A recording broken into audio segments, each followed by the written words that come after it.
Hello बच्चों, कैसे हैं आप। आज हम कक्षा 6 विषय सामाजिक विज्ञान हमारे अतीत 1 अध्याय 6 नए प्रश्न नए विचार, इसके सभी प्रश्नोत्तरों को देखने वाले हैं। पाठ के अंदर के प्रश्न 1, वेदों की रचना के लिए किस भाषा का प्रयोग हुआ था। उत्तर है वेदों की रचना के लिए प्राक संस्कृत या वैदिक संस्कृत भाषा का प्रयोग हुआ था। यह वर्तमान की संस्कृत भाषा से थोड़ी भिन्न है। प्रश्न 2, बुद्ध दुखी माँ को क्या शिक्षा देने का प्रयास कर रहे थे। उत्तर है बुद्ध दुखी माँ को यह शिक्षा देने का प्रयास कर रहे थे कि मृत्यु एक अटल सत्य है, इससे कोई भी बच नहीं सकता। प्रश्न 3, भिखारी ने भोजन पाने के लिए ऋषियों को किस तरह से मनाया। उत्तर है भिखारी ने भोजन पाने के लिए ऋषियों को कहा कि जिस सार्वभौम आत्मा की वे उपासना करते हैं वह तो संपूर्ण विश्व में विद्यमान है और इसीलिए वह उस भिखारी में भी विद्यमान है। अतः वे ऋषि उस भिखारी को भोजन न दे करके सार्वभौम आत्मा को भोजन देने से मना कर रहे हैं। इस सच्चाई को बतला करके भिखारी ने भोजन पाने के लिए ऋषियों को मनाया। प्रश्न 4, महावीर के लिए जिन शब्द का प्रयोग क्यों हुआ है। उत्तर है जिन शब्द का अर्थ है विजेता। महावीर के लिए जिन शब्द का प्रयोग इसलिए हुआ है क्योंकि उन्होंने अपनी इंद्रियों पर पूर्णतः से विजय प्राप्त कर ली थी। प्रश्न 5, पिछले अध्याय में वर्णित संघ और इस अध्याय में वर्णित संघ के बीच 2 भिन्नताएं बताओ, क्या इनमें कोई समानता दिखती है। उत्तर है पिछले अध्याय में वर्णित संघ और इस अध्याय में वर्णित संघ के बीच में भिन्नताएं। नंबर 1, पिछले अध्याय में वर्णित संघ एक शासन व्यवस्था का रूप है और इस अध्याय में वर्णित संघ एक स्थान का रूप है। नंबर 2, पिछले अध्याय में वर्णित संघ में प्रभावशाली लोग शामिल होते हैं, उसमें स्त्रियां, दास तथा कंबकार को शामिल नहीं किया जाता है, जबकि इस अध्याय में वर्णित संघ में सभी स्त्री पुरुष भाग ले सकते हैं। समानता दोनों ही संगठनों का एक रूप है। प्रश्न 6, संघ के जीवन से आश्रमों की व्यवस्था किस तरह से भिन्न थी। यहाँ किन वर्णों का उल्लेख हुआ है। क्या सभी 4 वर्णों को यह आश्रम व्यवस्था अपनाने की अनुमति थी। उत्तर है संघ के जीवन से आश्रमों की व्यवस्था में अंतर है। नंबर 1, संघ के जीवन में आयु का कोई बंधन नहीं था, जबकि आश्रम व्यवस्था आयु के आधार पर 4 चरणों में बटी हुई थी। नंबर 2, संघ में स्त्री एवं पुरुषों के अलग रहने की व्यवस्था होती थी। आश्रम व्यवस्था में स्त्रियों को अपने पतियों के द्वारा पालन किए जाने वाले आश्रमों का ही अनुसरण करना पड़ता था। नंबर 3, संघ में रहने वाले लोग बहुत सादा जीवन जीते थे, अधिकांश समय ध्यान में बिताते थे, भिक्षा मांग करके भोजन की व्यवस्था करते थे, आम लोगों को शिक्षा देते थे। आश्रम व्यवस्था में चरणबद्ध रूप से ब्रह्मचारी, गृहस्थी, वानप्रस्थी तथा सन्यासी का जीवन बिताना होता था। वर्ण आश्रम व्यवस्था में केवल ब्राह्मण, क्षत्रिय तथा वैश्य वर्गों का उल्लेख हुआ है। आश्रम व्यवस्था की अनुमति नहीं, सभी 4 वर्णों को यह आश्रम व्यवस्था अपनाने की अनुमति नहीं थी। Text book questions and answers, आओ याद करें। प्रश्न 1, बुद्ध ने लोगों तक अपने विचारों का प्रसार करने के लिए किन किन बातों पर जोर दिया। उत्तर है बुद्ध ने लोगों तक अपने विचारों का प्रसार करने के लिए निम्न बातों पर जोर दिया, जैसे स्थान स्थान की पैदल यात्रा की और लोगों को शिक्षा दी। बुद्ध ने अपनी शिक्षा सामान्य लोगों की प्राकृत भाषा में दी, जिससे सामान्य जन भी उनके विचारों को समझ सकें।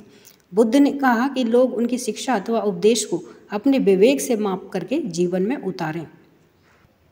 प्रश्न 2, सही व गलत वाक्य बताओ। तो यहाँ पे कुछ वाक्य दिए हैं जिनमें हमें सही और गलत बताना है, तो आइए इसको उत्तर के साथ में देखते हैं। उत्तर है कैका कि बुद्ध ने पशु बलि को बढ़ावा दिया, तो यह गलत वाक्य है। ख है बुद्ध के द्वारा प्रथम उपदेश सारनाथ में देने के कारण इस जगह का बहुत महत्व है, तो यह कथन सही है। ग है बुद्ध ने शिक्षा दी कि कर्म का हमारे जीवन पर कोई प्रभाव नहीं पड़ता, यह गलत वाक्य है। घ है बुद्ध ने बोध गया में ज्ञान प्राप्त किया, यह सही है। और अन्य है कि उपनिषदों के विचारकों का मानना था कि आत्मा और ब्रह्म वास्तव में एक ही है, तो यह सही कथन है। प्रश्न 3, उपनिषदों के विचारक किन प्रश्नों का उत्तर देना चाहते थे। उत्तर है उपनिषदों के विचारक निम्न प्रश्नों का उत्तर देना चाहते थे। मृत्यु के बाद में जीवन क्या तथा कैसा है और यज्ञों की क्या उपयोगिता है।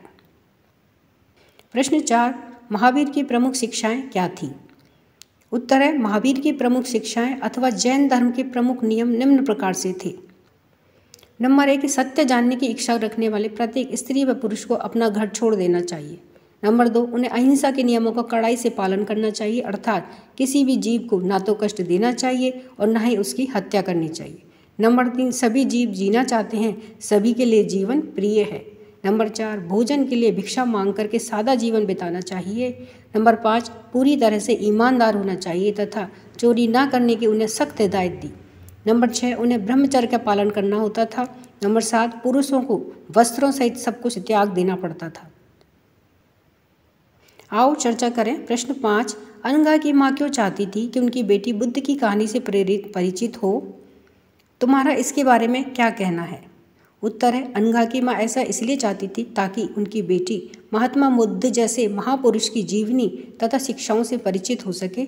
हमारा विचार है कि हमें ऐसे सभी महापुरुषों के जीवन से अवश्य ही परिचित होना चाहिए ताकि हम अच्छी बातें सीख सकें। प्रश्न 6, क्या तुम सोचते हो कि दासों के लिए संघ में प्रवेश करना आसान रहा होगा? तर्क सहित उत्तर दो।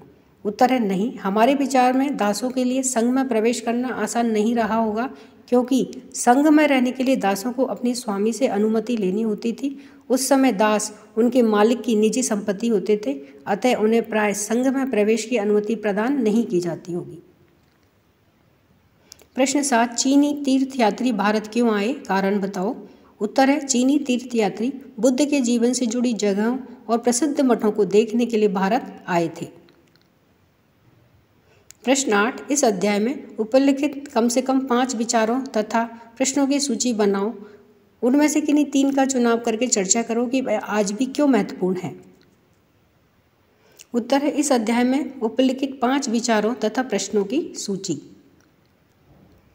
नंबर 1, सत्य जानने की इच्छा से ये दुनिया का त्याग। नंबर 2, अहिंसा के नियमों का कड़ाई से पालन।